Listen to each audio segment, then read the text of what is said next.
Depression, anxiety and fatigue, symptoms of the mutiny of the soul. Depression, anxiety, and fatigue are an essential part of a process of metamorphosis that is unfolding on the planet today, and highly significant for the light they shed on the transition from an old world to a new. When a growing fatigue or depression becomes serious, and we get a diagnosis of Epstein-Barr or chronic fatigue syndrome or hypothyroid or low serotonin, we typically feel relief and alarm. Alarm, something is wrong with me. Relief, at least I know I'm not imagining things, now that I have a diagnosis, I can be cured, and life can go back to normal. But of course, a cure for these conditions is elusive. The question. The notion of a cure starts with the question, what has gone wrong? But there is another, radically different way of seeing fatigue and depression that starts by asking, what is the body, in its perfect wisdom, responding to? When would it be the wisest choice for someone to be unable to summon the energy to fully participate in life? The answer is staring us in the face. When our soul body is saying no to life, through fatigue or depression, the first thing to ask is life as I am living it the right life for me right now? When the soul body is saying no to participation in the world, the first thing to ask is, does the world as it is presented me merit my full participation? What if there is something so fundamentally wrong with the world? The lives, and the way of being offered us, that withdrawal is the only sane response. Withdrawal, followed by a re-entry into a world, a life, and a way of being wholly different from the one left behind. The unspoken goal of modern life seems to be to live as long and as comfortably as possible, to minimize risk and to maximize security. We see this priority in the educational system, which tries to train us to be competitive so that we can make a living. We see it in the medical system, where the goal of prolonging life trumps any consideration of whether, sometimes, the time has come to die. We see it in our economic system, which assumes that all people are motivated by rational self-interest, defined in terms of money, associated with security and survival. And have you ever thought about the phrase the cost of living? We are supposed to be practical, not idealistic. We are supposed to put work before play. Ask someone why she stays in a job she hates, and as often as not the answer is, for the health insurance. In other words, we stay in jobs that leave us feeling dead in order to gain the assurance of staying alive. When we choose health insurance over passion, we are choosing survival over life. On a deep level, which I call the soul level, we want none of that. We recognize that we are here on earth to enact a sacred purpose, and that most of the jobs on offer are beneath our dignity as human beings. But we might be too afraid to leave our jobs, our planned-out lives, our health insurance, or whatever other security and comfort we have received in exchange for our divine gifts. Deep down, we recognize this security and comfort as slaves' wages, and we yearn to be free. A rebellion of the soul. So, the soul rebels. Afraid to make the conscious choice to step away from a slave's life, we make the choice unconsciously instead. We can no longer muster the energy to go through the motions. We enact this withdrawal from life through a variety of means. We might summon the Epstein-Barr virus into our bodies, or mononucleosis, or some other vector of chronic fatigue. We might shut down our thyroid or adrenal glands. We might shut down our production of serotonin in the brain. Other people take a different route, incinerating the excess life energy in the fires of addiction. Either way, we are in some way refusing to participate. We are shying away from ignoble complicity in a world gone wrong. We are refusing to contribute our divine gifts to the aggrandizement of that world. That is why the conventional approach of fixing the problem so that we can return to normal life will not work. It might work temporarily, but the body will find other ways to resist. Raise serotonin levels with SSRIs, and the brain will prune some receptor sites, thinking in its wisdom. Hey, I'm not supposed to feel good about the life I am living right now. In the end, there is always suicide, a common endpoint of the pharmaceutical regimes that seek to make us happy with something inimical to our very purpose and being. You can only force yourself to abide in wrongness so long. When the soul's rebellion is suppressed too long, it can explode outward in bloody revolution. Significantly, all of the school shootings in the last decade have involved people on antidepressant medication. All of them. For a jaw-dropping glimpse of the results of the pharmaceutical regime of control, scroll down this compilation of suicide/homicide cases involving SSRIs. I am not using jaw-dropping as a figure of speech. My jaw literally dropped open. Back in the 1970s, dissidents in the Soviet Union were often hospitalized in mental institutions and given drugs similar to the ones used to treat depression today. The reasoning was that you had to be insane to be unhappy in the socialist workers' utopia. When the people treating depression receive status and prestige from the very system that their patients are unhappy with, they are unlikely to affirm the basic validity of the patient's withdrawal from life. The system has to be sound, after all. It validates my professional status, therefore the problem must be with you.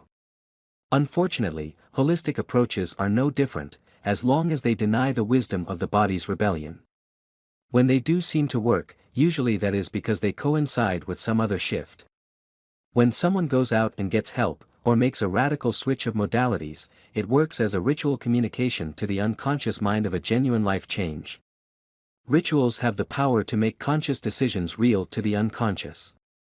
They can be part of taking back one's power. I have met countless people of great compassion and sensitivity, people who would describe themselves as conscious or spiritual, who have battled with CFS, depression, thyroid deficiency, and so on. These are people who have come to a transition point in their lives where they become physically incapable of living the old life in the old world. That is because, in fact, the world presented to us as normal and acceptable is anything but. It is a monstrosity. Ours is a planet in pain.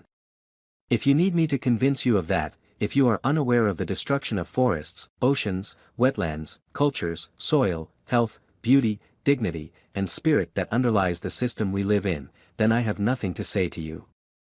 I only am speaking to you if you do believe that there is something deeply wrong with the way we are living on this planet. Anxiety disorders.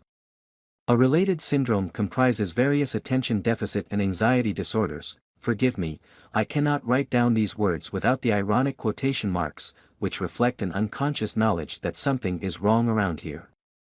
Anxiety, like all emotions, has a proper function. Suppose you left a pot on the stove and you know you forgot something, you just can't remember what. You cannot rest at ease. Something is bothering you, something is wrong. Subliminally you smell smoke. You obsess, did I leave the water running? Did I forget to pay the mortgage? The anxiety keeps you awake and alert, it doesn't let you rest, it keeps your mind churning, worrying. This is good. This is what saves your life. Eventually you realize, the house is on fire. And anxiety turns into panic and action, so if you suffer from anxiety, maybe you don't have a disorder at all, maybe the house is on fire. Anxiety is simply the emotion corresponding to something is dangerously wrong and I don't know what it is. That is only a disorder if there is in fact nothing dangerously wrong.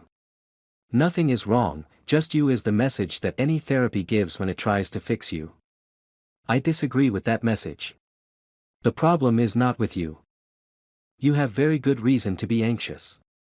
Anxiety keeps part of your attention away from your tasks of polishing the silverware as the house burns down, of playing the violin as the Titanic sinks.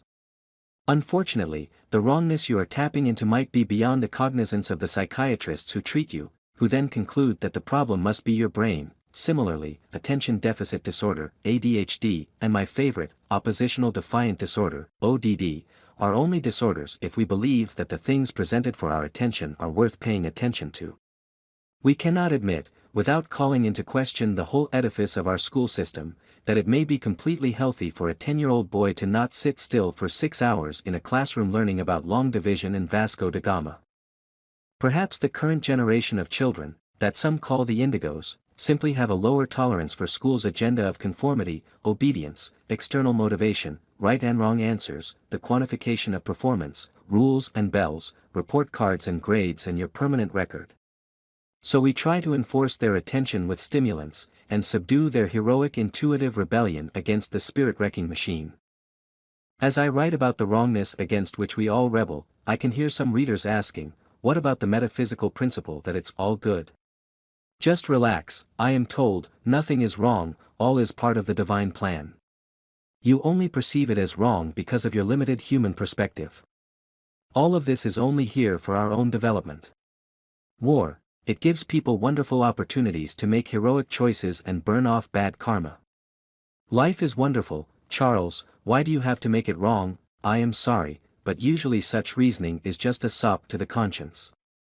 If it is all good, then that is only because we perceive and experience it as terribly wrong.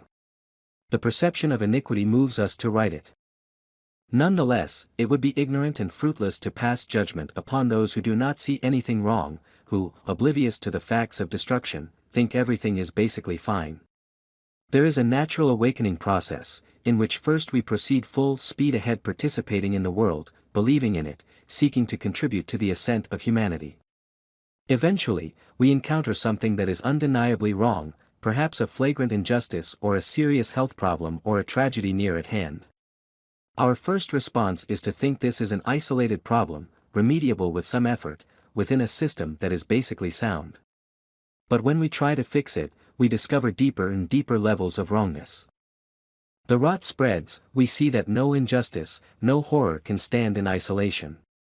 We see that the disappeared dissidents in South America, the child laborers in Pakistan, the clear-cut forests of the Amazon, are all intimately linked together in a grotesque tapestry that includes every aspect of modern life. We realize that the problems are too big to fix. We are called to live in an entirely different way, starting with our most fundamental values and priorities. All of us go through this process, repeatedly, in various realms of our lives. All parts of the process are right and necessary. The phase of full participation is a growth phase in which we develop gifts that will be applied very differently later.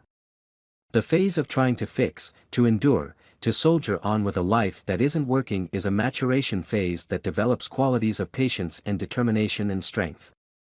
The phase of discovering the all-encompassing nature of the problem is usually a phase of despair, but it need not be. Properly, it is a phase of rest, of stillness, of withdrawal, of preparation for a push. The push is a birth push. Crises in our lives converge and propel us into a new life. A new being that we hardly imagine could exist, except that we'd heard rumors of it, echoes, and maybe even caught a glimpse of it here and there, been granted through grace a brief preview. If you are in the midst of this process, you need not suffer if you cooperate with it. I can offer you two things. First is self-trust. Trust your own urge to withdraw even when a million messages are telling you, the world is fine, what's wrong with you? Get with the program. Trust your innate belief that you are here on earth for something magnificent, even when 1,000 disappointments have told you you are ordinary. Trust your idealism, buried in your eternal child's heart, that says that a far more beautiful world than this is possible. Trust your impatience that says good enough is not good enough.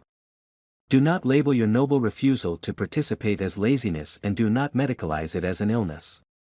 Your heroic body has merely made a few sacrifices to serve your growth. The second thing I can offer you is a map.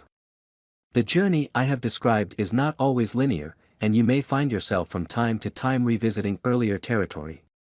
When you find the right life, when you find the right expression of your gifts, you will receive an unmistakable signal. You will feel excited and alive. Many people have preceded you on this journey, and many more will follow in times to come. Because the old world is falling apart, and the crises that initiate the journey are converging upon us.